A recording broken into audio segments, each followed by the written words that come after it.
Planet Earth, the home of more than 5 billion people, with more than 2,000 years of existence and more than 100 cultures.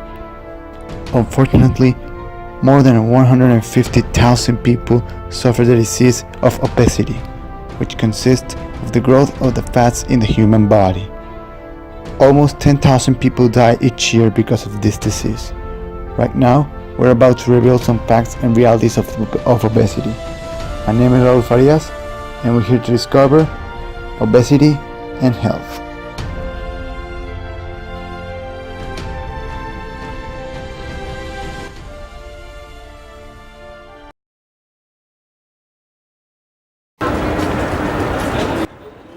Health is one of the most important factors in society, and it consists in a few different factors, like good exercising and good nutrition. Over the years, it has been considered as the most important thing in human life history. Unfortunately, over the years, many people have ignored this fact and are starting to consume in excessive ways, in different variations, which is why it's considered that obesity is considered as the most important factor in most of society's history. I would say what's causing increased childhood obesity is increasing prevalence of calorie imbalance in children's lives. We always deal with children's lifestyles and consequent weight problems as a family matter. It's never child only. It's always a child within the context of the family. It's not only that the parents need to provide an environment and serve as role models for their children, but they need to examine their own behaviors and see whether those need to change for their own health as well as to help their children be healthy. It's important that not only parents are role models, but they also provide the resources for children to be able to make healthy choices. We know that with increasing number of hours of television watching per day, children are at increased risk of being overweight. The American Academy of Pediatrics recommends less than 2 hours of television watching per day. So it's very important for parents to monitor their children and make sure that they don't spend too many hours in front of a screen. The importance of body mass index, or BMI, is that it helps us examine a child's weight in relationship to the child's height.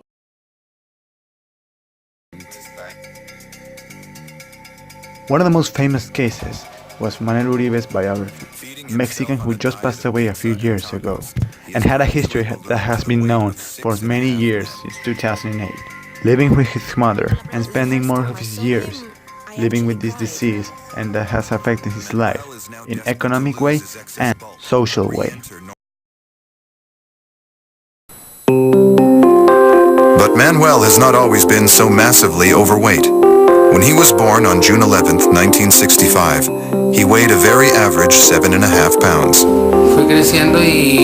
When I was growing up, I was normal. Only a bit fatter than the average boy, but only that, a bit fatter, not obese. Growing up, Manuel certainly had a large appetite. He drank milk, ate eggs, tortillas, potatoes, everything I served him. But it wasn't until Manuel was in his 20s that his real problems began.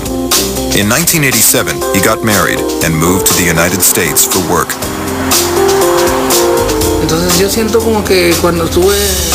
I feel that my problem started in the US because when I left, my weight was 280 pounds. Manuel and his wife settled in Dallas, Texas, where he soon found a job fixing typewriters. I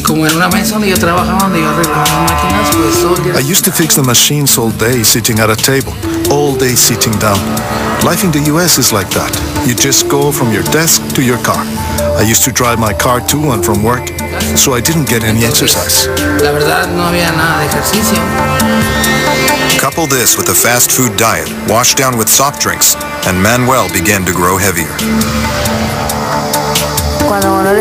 When Manuel was in America, in the States, he used to eat lots of pizza because he worked right next door to a pizzeria. The things I liked eating when I was in the States were pizza, burgers, fried chicken, a lot of pasta, spaghetti, a lot of things like that. By the summer of 2001, Manuel had ballooned to a staggering 550 pounds.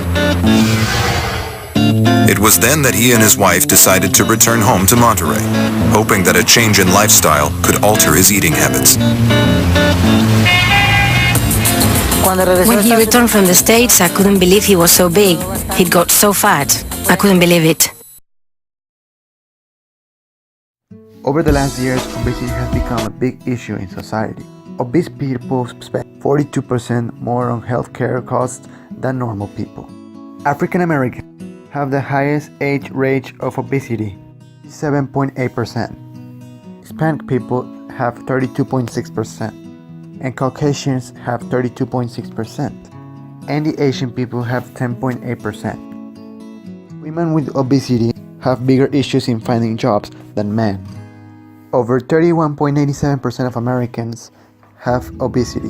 The countries with the biggest percentage of fat people are Egypt, Saudi Arabia, and Kuwait. It is also known that obesity is also occur in the youth of the fat people. These issues can be resolved by having a good exercise and good nutrition for all of these people that have this terrible disease. And approximately in the future can be solved this kind of issue.